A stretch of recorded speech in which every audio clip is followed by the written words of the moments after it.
ಆಕಾಶವಾಣಿ ಮೈಸೂರು. ಇದು ಕರ್ನಾಟಕ ರಾಜ್ಯ ಮುಕ್ತ ವಿಶ್ವವಿದ್ಯಾನಿಲಯದ ವಾಣಿ. KSOU ಮುಕ್ತವಾಣಿ ಕರ್ನಾಟಕ ರಾಜ್ಯ ಮುಕ್ತ ವಿಶ್ವವಿದ್ಯಾನಿಲಯದ ಅಧ್ಯಯನ ಅವಕಾಶಗಳನ್ನು ಕುರಿತ ಪ್ರಾಯೋಜಿತ ಬಾನುಲಿ ಸರಣಿ. ಎಲ್ಲರ ಮನೆಗೂ ಎಲ್ಲರ ಮನಗೂ ವಿಶ್ವಜ್ಞಾನವನ್ನು ನೀಡುವ ವಾಣಿ. ಪ್ರಾಯೋಜಕರು ಪ್ರಸಾರಾಂಗ ಕರ್ನಾಟಕ ರಾಜ್ಯ ಮುಕ್ತ ವಿಶ್ವವಿದ್ಯಾನಿಲಯ ಮೈಸೂರು. ಯಾವುದೇ ಪದವಿ ಕಲಿಯಲು ಇರುವುದು ಮುಕ್ತ ವಿಶ್ವವಿದ್ಯಾನಿಲಯದ ವಾಣಿ. ಕರ್ನಾಟಕ ರಾಜ್ಯ ಮುಕ್ತ ವಿಶ್ವವಿದ್ಯಾನಿಲಯದ ಕನ್ನಡ ಅಧ್ಯಯನ ಮತ್ತು ಸಂಶೋಧನಾ ವಿಭಾಗದಲ್ಲಿರುವ ಅಧ್ಯಯನ ಅವಕಾಶಗಳನ್ನು ಕುರಿತು ವಿಭಾಗದ ಸಹ ಪ್ರಾಧ್ಯಾಪಕರಾದ ಡಾ ಪಿ ಮಣಿ ಅವರೊಂದಿಗಿನ ಸಂದರ್ಶನದ ಮೊದಲ ಭಾಗ. ಕರ್ನಾಟಕ ರಾಜ್ಯ ಮುಕ್ತ ವಿಶ್ವವಿದ್ಯಾನಿಲಯದ ಪ್ರಾಯೋಜಿತ ಬಾನುಲಿ ಸರಣಿ KSOU ಮುಕ್ತವಾಣಿಗೆ ಶ್ರೋತೃಗಳೇ ನಿಮಗೆಲ್ಲ ಆತ್ಮೀಯವಾದಂಥ ಸ್ವಾಗತ. ಇವತ್ತಿನ ಕಾರ್ಯಕ್ರಮದಲ್ಲಿ ಹೆಮ್ಮೆಯ ಕನ್ನಡ ವಿಭಾಗದಿಂದ ಒಂದಷ್ಟು ಮಾಹಿತಿಯನ್ನು ಮಾಡಿಕೊಡ್ಲಿಕ್ಕೆ ಅಂತ ಹೇಳಿ ಕನ್ನಡ ಅಧ್ಯಯನ ಮತ್ತು ಸಂಶೋಧನಾ ವಿಭಾಗದ ಸಹ ಪ್ರಾಧ್ಯಾಪಕರಾದ ಡಾ ಪಿ ಮಣಿ ಅವರು ನಮ್ಮೊಟ್ಟಿಗಿದ್ದಾರೆ. ಅವರನ್ನು ಮಾತನಾಡಿಸಿ ಹೆಚ್ಚಿನ ಮಾಹಿತಿಯನ್ನು ಪಡ್ಕೊಳ್ಳೋಣ. ಸರ್, ಕಾರ್ಯಕ್ರಮಕ್ಕೆ ಆತ್ಮೀಯವಾದಂಥ ಸ್ವಾಗತ. ಧನ್ಯವಾದಗಳು ಸರ್. ಕನ್ನಡ ಭಾಷೆ ಅಂತಂದರೆ ನಾವೇನು ಅದಕ್ಕೆ ಹೆಚ್ಚಿನ ವಿವರವನ್ನು ಕೊಡಬೇಕಾದಂಥ ಅವಶ್ಯಕತೆ ಇಲ್ಲ. ಹೇಳಿ ಸರ್, ನಮ್ಮ ವಿದ್ಯಾರ್ಥಿಗಳು ಯಾಕೆ ಕನ್ನಡ ಭಾಷೆಯನ್ನು ಅಭ್ಯಾಸ ಮಾಡಬೇಕು? ಕನ್ನಡ ಸಾಹಿತ್ಯದ ಶ್ರೀಮಂತಿಕೆಯನ್ನು ನೀವು ಹೇಗೆ ವಿವರಿಸ್ತೀರಿ?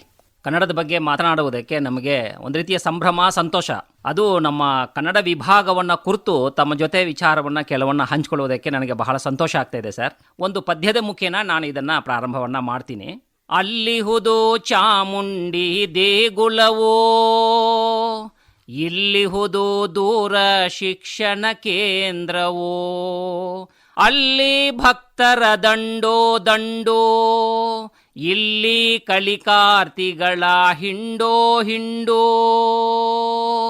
ಅಲ್ಲಿ ಅರ್ಚಕರ ಮಂತ್ರ ಪಠನ, ಇಲ್ಲಿ ಅಧ್ಯಯನದ ರಿಂಗಣ ರಿಂಗಣ, ಅಲ್ಲಿ ಅರ್ಚನೆಯುವುದು, ಇಲ್ಲಿ ಪ್ರವಚನ ತುಂಬಿಹುದು, ಅದು ಮುಕ್ತ ಜ್ಞಾನ ಕೇಂದ್ರ, ಇದು ಕನ್ನಡ ಅಧ್ಯಯನ ಸಂದ್ರ. ವಿಶ್ವ ಸಾಹಿತ್ಯಕ್ಕೆ ತನ್ನದೇ ಆದ ಕೊಡುಗೆ ನೀಡಿದ ಭಾಷೆ ಕನ್ನಡ. ಭಾಷೆಯೊಂದು ಸಂವಹನ ಮಾತ್ರವಲ್ಲ, ಅದು ಸಂಸ್ಕೃತಿಯ ಪ್ರತೀಕ. ಕಾಲ ಬದಲಾವಣೆಯಲ್ಲಿ ಸಮಸ್ಯೆ ಹಾಗೂ ಸವಾಲುಗಳು ಮನುಷ್ಯನಿಗೆ ಎದುರಾಗುವಂಥದ್ದು ಸಾಮಾನ್ಯ ಸಂಗತಿ. ಆದರೆ ಅವುಗಳನ್ನು ಮೀರಲು ಸಾಹಿತ್ಯ ನಮಗೆ ನೆರವಾಗುತ್ತದೆ. ಕನ್ನಡ ಸಾಹಿತ್ಯ ಜೀವಪರ ಹಾಗೂ ಮಾನವೀಯ ಮೌಲ್ಯಗಳನ್ನೇ ಧ್ವನಿಸುತ್ತಾ ಬಂದಿದೆ. ಉದಾಹರಣೆಗೆ, ಕುಲಂ ಕುಲಂ ಅಳ್ತು ಎಂದು ಪ್ರಶ್ನೆ ಎತ್ತಿದ ಪಂಪ ಒಂದೆಡೆಯಾದರೆ, ಬಸವಣ್ಣನಿಂದ ಬದುಕು ಈ ಲೋಕವೆಲ್ಲ ಎಂದವನು ಚೌಡಯ್ಯ ಮತ್ತೊಂದೆಡೆ. ಬಾಗಿದ ತಲೆ ಮುಗಿದ ಕೈಯಾಗಿರಿಸು ಕೂಡಲ ಸಂಗಮ ದೇವ ಎಂದವರು ಸಾಂಸ್ಕೃತಿಕ ನಾಯಕ ಬಸವಣ್ಣ. ಬಡವರ ಭಿನ್ನಪವನ್ನು ಇನ್ನಾರು ಕೇಳುವರು ಎಂದ ಕುಮಾರವ್ಯಾಸ. ಕನ್ನಡಕ್ಕಾಗಿ ಕೈಯೆತ್ತು ನಿನ್ನ ಕೈ ಕಲ್ಪವೃಕ್ಷವಾಗುತ್ತದೆ ಎಂದವರು ಕುವೆಂಪು. ಕನ್ನಡವೇ ಎನಗಾಯಿತು ಕಣ್ಣು ಕಿವಿ ಬಾಯಿ ಎಂದವರು ಬೆನಗಲ್ ನರಸಿಂಹರಾವ್. ಹೀಗೆ ಕವಿಗಳ ಸಾಹಿತ್ಯ ಸೇವೆಯಿಂದ ಕನ್ನಡವು ಚಾರ್ಮಾಡಿಯ ಝರಿಗಳಂತೆ ನಾನಾ ನಮೂನೆಯಲ್ಲಿ ಹರಿಯುತ್ತಿದೆ. ಇದರಿಂದ ಕನ್ನಡ ನಾಡು ಮತ್ತು ಸಾಹಿತ್ಯ ಶಾಂತಿಯ ತೋಟವಾಗಿದೆ. ಸರಿಗ ಕನ್ನಡ ಅಧ್ಯಯನ ಮತ್ತು ಸಂಶೋಧನಾ ವಿಭಾಗ ಕರ್ನಾಟಕ ರಾಜ್ಯ ಮುಕ್ತ ವಿಶ್ವವಿದ್ಯಾನಿಲಯದಲ್ಲಿ ಹೇಗೆ ಮತ್ತು ಯಾವಾಗ ಪ್ರಾರಂಭ ಆಯಿತು, ಇದರ ಸ್ಥೂಲ ಪರಿಚಯವನ್ನು ಮಾಡಿಕೊಡ್ಲಿಕ್ಕಾಗತ್ತಾ ಸರ್? ಖಂಡಿತ ಸರ್. ಎಲ್ಲರಿಗೂ ಶಿಕ್ಷಣ ಒದಗಿಸಬೇಕೆಂಬ ಧ್ಯೇಯದೊಂದಿಗೆ ಫೆಬ್ರವರಿ 12, 1969ರಲ್ಲಿ ಮೈಸೂರು ವಿಶ್ವವಿದ್ಯಾನಿಲಯದ ಆಶ್ರಯದಲ್ಲಿ ಪದವಿ ಮತ್ತು ಸ್ನಾತಕೋತ್ತರ ಪದವಿ ಮಟ್ಟದ ಅಂಚೆ ತೆರಪಿನ ಶಿಕ್ಷಣ ಸಂಸ್ಥೆ ಪ್ರಾರಂಭವಾಯಿತು. ಇದು ಮುಂದೆ ಜೂನ್ 1, 1996ರಿಂದ ಕರ್ನಾಟಕ ರಾಜ್ಯ ಮುಕ್ತ ವಿಶ್ವವಿದ್ಯಾನಿಲಯ ಎಂದು ರೂಪಾಂತರವನ್ನು ಪಡೆಯಿತು. ಅಂದಿನಿಂದ ಇಂದಿನವರೆಗೂ ಕನ್ನಡ ಅಧ್ಯಯನ ಮತ್ತು ಸಂಶೋಧನಾ ವಿಭಾಗ ಅಭೂತಪೂರ್ವ ಸಾಧನೆಯನ್ನು ಮಾಡಿದೆ. ಇಲ್ಲಿ ಶಿಕ್ಷಣ ಪಡೆದ ಕಲಿಕಾರ್ಥಿಗಳಾದ ಪ್ರೊಫೆಸರ್ ಮಲ್ಲೇಪುರಂ ಜಿ ವೆಂಕಟೇಶ್ ರವರು ಕುಲಪತಿಗಳಾಗಿದ್ದಾರೆ. ಕೆ ಶಿವರಾಮು, ಕೆ ರಾಮನ್, ರಾಮೇಶ್ವರಪ್ಪ ಮೊದಲಾದವರು IAS, IPS, KAS ಅಧಿಕಾರಿಗಳಾಗಿ ಈ ನಾಡಿನ ಸೇವೆಯನ್ನ ಸಂದಿದ್ದಾರೆ. ಕುಂ ವೀರಭದ್ರಪ್ಪ ಮತ್ತು ಡಾಕ್ಟರ್ ಮೊಗಳಿ ಗಣೇಶ್ ಮೊದಲಾದಂಥವರು ಹೆಸರಾಂತ ಸಾಹಿತಿಗಳಾಗಿದ್ದಾರೆ. ಪವಿತ್ರ, ಲೋಕೇಶ್ ಮತ್ತು ಸುಧಾರಾಣಿ ಸಿನಿಮಾ ತಾರೆಗಳಾಗಿದ್ದಾರೆ. ನಾದ ಬ್ರಹ್ಮ ಹಂಸಲೇಖ ಸಂಗೀತ ನಿರ್ದೇಶಕರಾಗಿದ್ದಾರೆ. ಶ್ರೀವತ್ಸ ವ್ಯಂಗ್ಯ ಚಿತ್ರಕಾರರಾಗಿದ್ದಾರೆ. ಹೀಗೆ ಅನೇಕರು ಅಧ್ಯಾಪಕರಾಗಿದ್ದಾರೆ, ದೂರದರ್ಶನ ಇಲಾಖೆಯ ಅಧಿಕಾರಿಗಳಾಗಿದ್ದಾರೆ, ಪತ್ರಿಕೋದ್ಯಮಿಗಳಾಗಿದ್ದಾರೆ, ಸ್ವಾಮೀಜಿಗಳಾಗಿದ್ದಾರೆ. ಇಂತಹ ಸಾವಿರಾರು ಹೊನ್ನಗರಿಗಳನ್ನು ಕೊಟ್ಟ ಕೀರ್ತಿ ಕನ್ನಡ ವಿಭಾಗದ್ದು. ಈ ಕನ್ನಡ ವಿಭಾಗವನ್ನು ಮೊದಲಿಗೆ ಕಟ್ಟಿ ಬೆಳೆಸಿದ ಅಧ್ಯಕ್ಷರು ಕರ್ನಾಟಕ ಸಂಸ್ಕೃತಿ ಸಮೀಕ್ಷೆ ಎಂಬ ಖ್ಯಾತ ಕೃತಿಯನ್ನು ಬರೆದ ಡಾಕ್ಟರ್ H. ತಿಪ್ಪೇರುದ್ರಸ್ವಾಮಿಯವರು. ಅನಂತರ ಸಾಹಿತಿಗಳಾದಂತಹ doctor Parashivamurthy, doctor Akbar Ali, doctor Tapasvi Kumar, doctor KY Shivakumar, doctor BN Nagaraj Bhat, doctor Sundaramma, professor L. Rajashekharaiah, professor DT Basavaraj, professor A. Rangaswamy, professor D. Naganna, professor TM Geetanjali ಹಾಗೂ ಪ್ರಸ್ತುತ ಅಧ್ಯಕ್ಷರಾದ ಕವಯಿತ್ರಿ ಪ್ರೊಫೆಸರ್ ಕವಿತಾ ರಾಯ್ ಇವರೆಲ್ಲರ ಅಹರ್ನಿಶಿ ದುಡಿಮೆಯ ಫಲಶ್ರುತಿಯಾಗಿ ವಿಭಾಗ ಸಾಧನೆಯ ಶಿಖರ ಮುಟ್ಟಿದೆ. ಅಂತೆಯೇ ವಿಭಾಗದಲ್ಲಿ ಕಾರ್ಯನಿರ್ವಹಿಸುತ್ತಿರುವ ಅಧ್ಯಾಪಕರು ಹಾಗೂ ಸಿಬ್ಬಂದಿ ವರ್ಗದವರು ಕಾಯ ವಾಚ ಮನಸ ತಮ್ಮ ಕಾಯಕದಲ್ಲಿ ನಿರತರಾಗಿರುವಂಥದ್ದು ಹೆಮ್ಮೆಯ ಸಂಗತಿ. ಅತ್ಯುತ್ತಮ ವಾಗ್ಮಿಗಳಾಗಿರ್ತಕ್ಕಂತಹ ಡಾಕ್ಟರ್ N. ಚಂದ್ರೇಗೌಡರು, ಅನುವಾದಕರಾದಂತಹ ಡಾಕ್ಟರ್ P. ಮಣಿ, ಗಮಕಿಯಾದಂತಹ ಡಾಕ್ಟರ್ ಜ್ಯೋತಿ ಶಂಕರ್, ಅರೆಕಾಲಿಕ ಅಧ್ಯಾಪಕರಾಗಿರುವ ಶ್ರೀಮತಿ ಮಮತಾ KS, ಶ್ರೀಮತಿ ಹೇಮಲತಾ KB, ಶ್ರೀಮತಿ ಲತಾ, ಶ್ರೀಮತಿ ಪುಷ್ಪಾ, ಶ್ರೀ ಜಯಪ್ರಕಾಶ್, ಶ್ರೀ ನವೀನ್, ಶ್ರೀ ಕುಮಾರ್, ಶ್ರೀ ನಾಗಾನಂದ್, ಶ್ರೀ ಗಿರೀಶ್, ಶ್ರೀ ರಾಜೇಶ್ ಹಾಗೂ ಶ್ರೀ ವಿಕ್ರಮ್ ಮೊದಲಾದವರು ವಿಭಾಗದಲ್ಲಿ ತಮ್ಮ ಕೈಂಕರ್ಯವನ್ನ ಸಲ್ಲಿಸುತ್ತಿದ್ದಾರೆ. ಸರ್, ಬಹುಶಃ ಈ ನಿಮ್ಮ ಮಾತುಗಳು ಇನ್ನು ಮುಂದೆ ಪ್ರವೇಶ ಪಡೆಯುವವರೆಗೂ ಕೂಡ ಒಂದು ಮಾರ್ಗದರ್ಶನ ಆಗುತ್ತೆ, ಮನೋಸ್ಥೈರ್ಯ ತುಂಬುತ್ತೆ ಅಂತ ಭಾವಿಸಬಹುದು. ಹೌದು ಸರ್. ಸರ್, ಈಗ ಕನ್ನಡ ಅಧ್ಯಯನ ಮತ್ತು ಸಂಶೋಧನಾ ವಿಭಾಗದಲ್ಲಿ ಇರತಕ್ಕಂತಹ ಸ್ನಾತಕ ಮತ್ತು ಸ್ನಾತಕೋತ್ತರ ಪದವಿಗಳ ಸ್ವರೂಪ ಹೇಗಿದೆ ಮತ್ತು ಅಲ್ಲಿನ ಪರೀಕ್ಷಾ ಸ್ವರೂಪ ಹೇಗಿದೆ, ಇವುಗಳ ಒಂದು ಸಂಕ್ಷಿಪ್ತವಾದ ವಿವರಣೆಯನ್ನು ಮಾಡಿಕೊಡ್ತೀರಾ? ಖಂಡಿತ ಸರ್. ನಮ್ಮ ಕರ್ನಾಟಕ ರಾಜ್ಯ ಮುಕ್ತ ವಿಶ್ವವಿದ್ಯಾನಿಲಯದಲ್ಲಿ 2 ಆವೃತ್ತಿಯಲ್ಲಿ ನಮ್ಮ ಕಲಿಕಾರ್ಥಿಗಳು ಪ್ರವೇಶಾತಿಯನ್ನ ಪಡೆಯಬಹುದು ಸರ್. ಅದು ಜನವರಿ ಮತ್ತು ಜುಲೈ ಆವೃತ್ತಿಯಲ್ಲಿ ಪ್ರವೇಶಾತಿಯನ್ನ ವಿದ್ಯಾರ್ಥಿಗಳು ಪಡ್ಕೋಬಹುದು.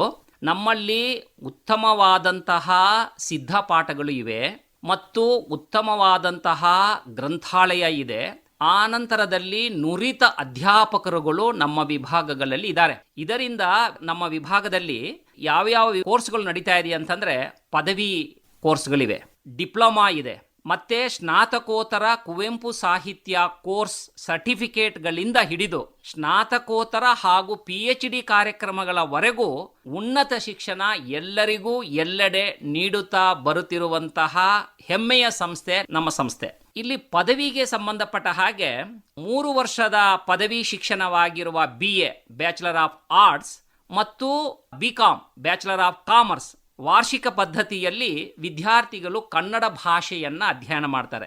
ಸಾಮಾನ್ಯವಾಗಿ ಒಂದು ವಿಶೇಷ ಏನಪ್ಪಾ ಅಂತಂದ್ರೆ, ನಮ್ಮ ವಿದ್ಯಾರ್ಥಿಗಳು ಕನ್ನಡ ಭಾಷೆಯನ್ನು ಅಧ್ಯಯನ ಮಾಡಿಕೊಂಡೇ ಉತ್ತಮವಾದಂತಹ ಆಡಳಿತ ಅಧಿಕಾರಿಗಳಾಗಿ ಹೊರಹೊಮ್ತಾ ಇದ್ದಾರೆ. ಇದು ನಮ್ಮ ಕನ್ನಡಕ್ಕೆ ಸಿಕ್ಕಿರೋ ಒಂದು ದೊಡ್ಡ ಹೆಮ್ಮೆ ಅಂತ ನಾವು ಹೇಳ್ಕೋಬಹುದು. ಹಾಗೆ ಕಲಿಕಾರ್ಥಿಗಳು ಅಧ್ಯಯನ ಮಾಡುವಂತಹ ಮತ್ತೆ ವಿಶೇಷವಾಗಿ ಈ ಸಿದ್ಧಪಾಠಗಳನ್ನು ಈ ಪದವಿ ವಿದ್ಯಾರ್ಥಿಗಳು ಅಧ್ಯಯನವನ್ನು ಮಾಡ್ತಾರೆ. ಹಾಗೆಯೇ ಭಾಷೆಗೆ ಸಂಬಂಧಪಟ್ಟ ಹಾಗೆ CBCS ಪಠ್ಯಕ್ರಮವು ನಮ್ಮಲ್ಲಿದೆ. ಇದು ಸೆಮಿಸ್ಟಾರ್ ಪದ್ಧತಿಯಲ್ಲಿ ನಡೆಯುತ್ತೆ. ಇಲ್ಲಿ ನಮ್ಮ ವಿದ್ಯಾರ್ಥಿಗಳು ಏನು ಮಾಡ್ತಾರೆ ಅಂತಂದರೆ, ಕನ್ನಡ ಭಾಷೆಯನ್ನು ತುಂಬ ಕರತಲಮಲಕವಾಗಿ ಅಧ್ಯಯನವನ್ನು ಮಾಡ್ತಾರೆ. ಯಾಕಂದರೆ ಸಿದ್ಧಪಾಠ ಬಹಳ ಉತ್ತಮವಾದಂಥ ಸಿದ್ಧಪಾಠ ಇರೋದ್ರಿಂದ ನಮ್ಮ ವಿದ್ಯಾರ್ಥಿಗಳು ಕನ್ನಡವನ್ನು ಅಚ್ಚುಕಟ್ಟಾಗಿ ಬರೀತಾರೆ.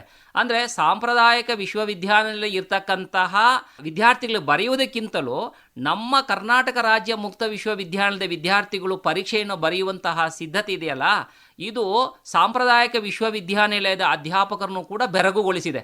ಆ ಮಟ್ಟಿಗೆ ನಮ್ಮ ವಿದ್ಯಾರ್ಥಿಗಳು ಪರೀಕ್ಷೆಯನ್ನು ಬರೆಯುವುದಕ್ಕೆ ಮುಖ್ಯ ಕಾರಣ ಅವರ ಏಕಾಗ್ರವಾದ ಚಿತ್ತ ಮತ್ತು ಸಿದ್ಧಪಾಠ ಮತ್ತು ಅವರ ಶ್ರಮ, ಇದು ಮುಖ್ಯವಾದದ್ದು ಅಂತಕ್ಕಂಥದ್ದು. ಜೊತೆಗೆ BSc ಬ್ಯಾಚುಲರ್ ಆಫ್ ಸೈನ್ಸಲ್ಲಿ ನಮ್ಮ ಕನ್ನಡವನ್ನು ಅಧ್ಯಯನ ಮಾಡ್ತಾರೆ. BCA bachelor of computer application ವಿದ್ಯಾರ್ಥಿಗಳು ಕನ್ನಡ ಭಾಷೆಯನ್ನು ಅಧ್ಯಯನ ಮಾಡ್ತಾರೆ. ಆನಂತರದಲ್ಲಿ BSc ಇನ್ಫಾರ್ಮೇಷನ್ ಟೆಕ್ನಾಲಜಿ ವಿದ್ಯಾರ್ಥಿಗಳು ಕೂಡ ಕನ್ನಡ ಭಾಷೆಯನ್ನು ನಮ್ಮಲ್ಲಿ ಅಧ್ಯಯನ ಮಾಡ್ತಾ ಇದ್ದಾರೆ. ಬ್ಯಾಚುಲರ್ ಆಫ್ ಲೈಬ್ರರಿ ಸೈನ್ಸ್ ವಿದ್ಯಾರ್ಥಿಗಳು ಕೂಡ ಕನ್ನಡ ಭಾಷೆಯನ್ನು BLib ಅಲ್ಲಿ ಕನ್ನಡ ಭಾಷೆಯನ್ನು ಅಧ್ಯಯನ ಮಾಡ್ತಾ ಇದ್ದಾರೆ. ಆಮೇಲೆ BSW bachelor of social work ಅದರಲ್ಲೂ ಕೂಡ ಕನ್ನಡ ಭಾಷೆಯನ್ನು ಅಧ್ಯಯನ ಮಾಡ್ತಾರೆ. BBA bachelor of business administration ಅಲ್ಲೂ ಕೂಡ ಕನ್ನಡ ಭಾಷೆಯನ್ನು ವಿದ್ಯಾರ್ಥಿಗಳು ಅಧ್ಯಯನ ಮಾಡ್ತಾ ಇದ್ದಾರೆ. ಈ ವಿದ್ಯಾರ್ಥಿಗಳು ಎಲ್ಲರೂ ಕೂಡ ಉತ್ತಮವಾದಂತಹ ಅಧ್ಯಯನವನ್ನು ಮಾಡಿಕೊಂಡು ಒಳ್ಳೆಯ ಪದವಿಯನ್ನು ಪಡ್ಕೊಂಡು ಸಮಾಜಕ್ಕೆ ಬಹಳ ಉಪಯೋಗಕರವಾದಂತಹ ರೀತಿಯಲ್ಲಿ ಅವರು ತಮ್ಮ ತಮ್ಮ ಬದುಕನ್ನು ಕಟ್ಕೊಂಡಿರ್ತಕ್ಕಂತಹ ಅನೇಕ ವಿದ್ಯಾರ್ಥಿಗಳು ನಮ್ಮ ಕಣ್ಮುಂದೆ ಇದ್ದಾರೆ ಸರ್. ಸರ್, ಈಗ ಒಂದು ಸಣ್ಣ ಅನುಮಾನ ಇದೆ. ಹೇಳಿ ಸರ್. ಏನಂದ್ರೆ ಈ ಸೈನ್ಸಿಗೆ ಸಂಬಂಧಪಟ್ಟಂತಹ ಪದವಿಗಳಿಗೆ ಸೆಲೆಕ್ಟ್ ಆಗ್ತಾರೆ, ಪ್ರವೇಶ ಪಡ್ಕೊಳ್ತಾರೆ ವಿದ್ಯಾರ್ಥಿಗಳು. ಜೊತೆಗೆ ಕೆಲವರು BA ಆಪ್ಷನಲ್ ಆಗಿ ಕೂಡ ಕನ್ನಡಕ್ಕೆ ಸೇರ್ಕೋತಾರೆ. ಕನ್ನಡ ಆಪ್ಷನ್ ಉಂಟು ಸರ್. ಯಾರು ಸೆಮಿಸ್ಟ್ರಲ್ ಬರೀಬೇಕು, ಯಾರು ವಾರ್ಷಿಕವಾದ ಪರೀಕ್ಷೆಯನ್ನು ಬರೀಬೇಕು? ಇದು ಬಹಳ ಉತ್ತಮವಾದಂಥ ಪ್ರಶ್ನೆಯನ್ನ ಕೇಳಿದ್ರಿ ಸರ್.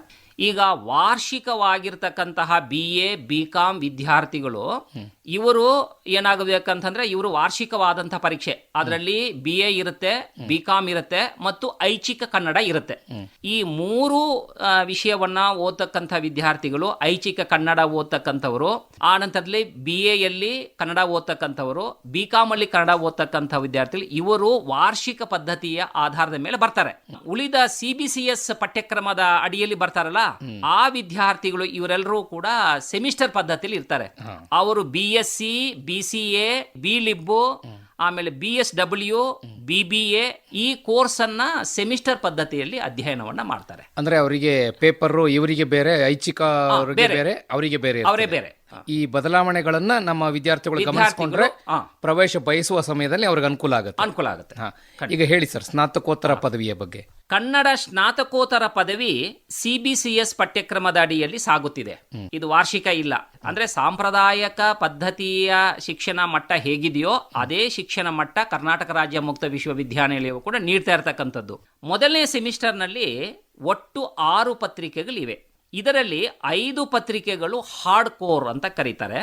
ಇದಕ್ಕೆ 80 ಅಂಕಗಳು ಪರೀಕ್ಷೆಗೂ, ಉಳಿದ 20 ಅಂಕಗಳು ಆಂತರಿಕ ಪರೀಕ್ಷೆಗೂ, ಹೀಗೆ ತಲಾ ಪ್ರತಿಯೊಂದು ಪತ್ರಿಕೆಗೂ 100 ಅಂಕಗಳು ಇರುತ್ತವೆ. ಉಳಿದ ಒಂದು ಪತ್ರಿಕೆ ಮುಕ್ತ ಐಚ್ಛಿಕ ಅಂತ ಇರುತ್ತೆ. ಇದಕ್ಕೆ 40 ಅಂಕಗಳು ಪರೀಕ್ಷೆಗೂ, ಉಳಿದ 10 ಅಂಕಗಳು ಆಂತರಿಕ ಪರೀಕ್ಷೆಗೂ ಇರುತ್ತೆ. ಇದನ್ನ ವಿದ್ಯಾರ್ಥಿಗಳು, ನಮ್ಮ ಕಲಿಕಾರ್ಥಿಗಳು ಬಹಳ ಸೂಕ್ಷ್ಮವಾಗಿ ತಿಳ್ಕೋಬೇಕು. ಅಂದ್ರೆ ಮುಕ್ತ ಐಚ್ಛಿಕ ಅಂದ್ರೆ ಓಪನ್ ಎಲೆಕ್ಟಿವ್ ಅಂತ. ಒಟ್ಟು 50 ಅಂಕಗಳು ಇರ್ತವೆ. ಅಂದರೆ ಮೊದಲ ಸೆಮಿಸ್ಟರ್ನಲ್ಲಿ 550 ಅಂಕಗಳಿಗೆ ನಮ್ಮ ಕಲಿಕಾರ್ಥಿಗಳು ಪರೀಕ್ಷೆಯನ್ನು ಬರೀತಾರೆ. ಇದು ಮೊದಲನೇ ಸೆಮಿಸ್ಟರ್ಗೆ ಬರುವಂತಹವ್ರು. ಹೊಸಬರಿಗೆ ಮೊದಲನೇ ಸೆಮಿಸ್ಟರ್ಗೆ ಬಂದಾಗ ಅವರಿಗೆ ಸಂಪೂರ್ಣವಾದ ಮಾಹಿತಿ ಸಿಗುತ್ತೆ. ಇಷ್ಟೊತ್ತು ಬಹಳ ಉತ್ತಮವಾದ ರೀತಿಯಲ್ಲಿ ಸೌಂದರ್ಯಯುತವಾಗಿ ಕನ್ನಡ ಭಾಷೆ, ಕನ್ನಡ ಅಧ್ಯಯನ ವಿಭಾಗದ ಬಗ್ಗೆ, ಅಲ್ಲಿರುವ ಸೌಲಭ್ಯಗಳು, ಅಧ್ಯಯನ ವಿಭಾಗದಲ್ಲಿರ್ತಕ್ಕಂಥ ಅವಕಾಶಗಳ ಬಗ್ಗೆ ತಿಳಿಸಿಕೊಟ್ಟಿದ್ದಕ್ಕಾಗಿ ಕೇಳುಗರ ಪರವಾಗಿ ಹಾಗೂ ವಿದ್ಯಾರ್ಥಿಗಳ ಪರವಾಗಿ ಅನಂತ ಧನ್ಯವಾದಗಳು. ನಮಸ್ಕಾರ. ಧನ್ಯವಾದಗಳು ಸರ್. ಕರ್ನಾಟಕ ರಾಜ್ಯ ಮುಕ್ತ ವಿಶ್ವವಿದ್ಯಾನಿಲಯದ ಕನ್ನಡ ಅಧ್ಯಯನ ಮತ್ತು ಸಂಶೋಧನಾ ವಿಭಾಗದಲ್ಲಿರುವ ಅಧ್ಯಯನ ಅವಕಾಶಗಳನ್ನು ಕುರಿತು ವಿಭಾಗದ ಸಹ ಪ್ರಾಧ್ಯಾಪಕರಾದ ಡಾ ಪಿ ಮಣಿ ಅವರೊಂದಿಗಿನ ಸಂದರ್ಶನದ ಮೊದಲ ಭಾಗ ಕೇಳಿದಿರಿ. ಸಂದರ್ಶಕರು ಎಸ್ ಲಕ್ಷ್ಮೀನಾರಾಯಣ. ಈ ಕಾರ್ಯಕ್ರಮದ ಮುಂದುವರೆದ ಭಾಗ ಇಂದು ಸಂಜೆ 5:40 KSOU ಮುಕ್ತವಾಣಿ. ಕರ್ನಾಟಕ ರಾಜ್ಯ ಮುಕ್ತ ವಿಶ್ವವಿದ್ಯಾನಿಲಯದ ಅಧ್ಯಯನ ಅವಕಾಶಗಳನ್ನು ಕುರಿತ ಪ್ರಾಯೋಜಿತ ಬಾನುಲಿ ಸರಣಿ ಕೇಳಿದಿರಿ. ಕಲಿಯಲು ಇಲ್ಲ ವಯಸ್ಸಿನ ಮಿತಿಯು, ಜೀವನಕ್ಕಿಲ್ಲ ಯಾವುದೇ ತಡೆಯು. ಕಾರ್ಯಕ್ರಮವನ್ನು ಪ್ರಾಯೋಜಿಸಿದವರು ಪ್ರಸಾರಾಂಗ ಕರ್ನಾಟಕ ರಾಜ್ಯ ಮುಕ್ತ ವಿಶ್ವವಿದ್ಯಾನಿಲಯ, ಮೈಸೂರು. ಪುಸ್ತಕ ಪಾಠ, ಅಧ್ಯಾಪಕರ ಪ್ರವಚನ, ಮಾಹಿತಿ ಅಂಗೈಲೇ ಇರುವುದು. ಶೀರ್ಷಿಕೆ ಗೀತೆ ರಚನೆ ಡಾಕ್ಟರ್ ಆರ್ ಸಂತೋಷ್ ನಾಯಕ್. ರಾಗ ಸಂಯೋಜನೆ ಹಾಗೂ ಗಾಯನ ಜಿ ಪುಷ್ಪಲತಾ. ನಿರ್ಮಾಣ ಎನ್ ಕೇಶವಮೂರ್ತಿ. ಕಲಿಯಲು ತಿಳಿಯಲು ಜಗವನು ತಿರುಗಲು ಮುಕ್ತ ವಿಶ್ವವಿದ್ಯಾಲಯವು ನಿಮ್ಮೊಂದಿಗೆ ಇರುವುದು. ಈ ಕಾರ್ಯಕ್ರಮ ಆಕಾಶವಾಣಿ ಮೈಸೂರು ಕೇಂದ್ರದಿಂದ ಮೂಡಿಬಂತು.